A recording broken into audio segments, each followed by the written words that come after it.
Chairman Mark Campbell is calling for the sport's Super 8's format to remain in place for the long term, insisting the format should receive support from the game as a whole.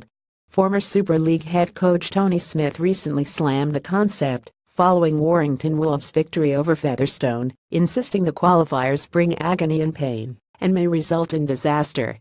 But Rovers chairman Campbell has rubbished Smith's claims, stating the Rugby Football League RFL must receive support from clubs over the structure's future. The Super 8's concept, which sees the championship's top four battle it out with Super League's bottom four at the end of the regular season for the right to be promoted, was launched prior to the start of the 2015 season. Since its birth, Featherstone have twice participated in the qualifiers. Les Centurions, who will battle Catalan's Dragons in this year's £1 million game, achieved promotion in the second year of the concept. Wakefield Trinity won the £1 million game in 2015, and, since then, Hull Kingston Rovers have tasted relegation from the top tier and promotion from the championship. Mr. Campbell's views come ahead of tomorrow's meeting of all 28 Kingstone Press Championship and League One clubs. Campbell said, "We cannot afford to ditch this concept, nor can we afford to create a closed shop. Clubs must continue to reinvest in order to maintain their place in the sport's top flight for rugby league, to remain what I believe is the best spectator sport in the world." The franchise system was supposed to help clubs produce their own players and grow themselves as businesses. This clearly hasn't happened, as there are a number of clubs that have simply stood still or gone backwards. If the process of promotion and relegation is ditched and a route to the top is taken away, once again, I fear for the future of the championship. It would have a huge impact on not just player development, but also the owners and sponsors who invest in the sport, and their local communities being lost from the game. I totally disagree with Tony Smith's views on clubs not being ready for Super League from a business point of view. If we added the monies received from Sky Sports at Super League level to our turnover at Featherstone, we would be up there with at least 4 clubs who have received such funds for several years now.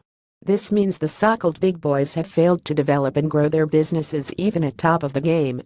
I can accept we all face the challenge of growing our fan bases and increasing revenue stream. However, I do feel we need to focus on ensuring our product makes national television screens. By sticking with this concept, it is and will continue to happen. That level of exposure is vital for us as a club. With a glass ceiling above it, I have no idea where the championship would turn. I feel fan bases would decline overnight, having had a taste of the top flight once again for the first time in over a decade. Hull Kingston Rovers' relegation to the championship and promotion back up into Super League proves the Super 8s and the qualifiers can actually be the polar opposite of negative. Hull KR appear to be a club which has now been refreshed and will be so vibrant heading into the 2018 season. The way KR and Neil Hudgell have handled matters speaks volumes for their club. From our point of view at Featherstone, it is clearly all about desire. If certain clubs became relegated via the qualifiers, it is fair to say everyone in the sport would worry over their future, as we in the championship have to do almost every month. But how much a club wishes to recover is down to the individuals present there, not the governing body.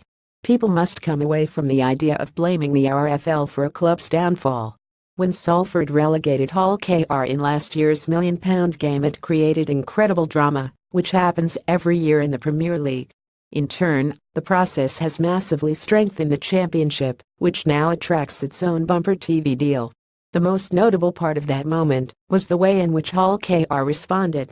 They did so with real class. They blamed no one but themselves, rolled their sleeves up, and have since dealt with the task at hand.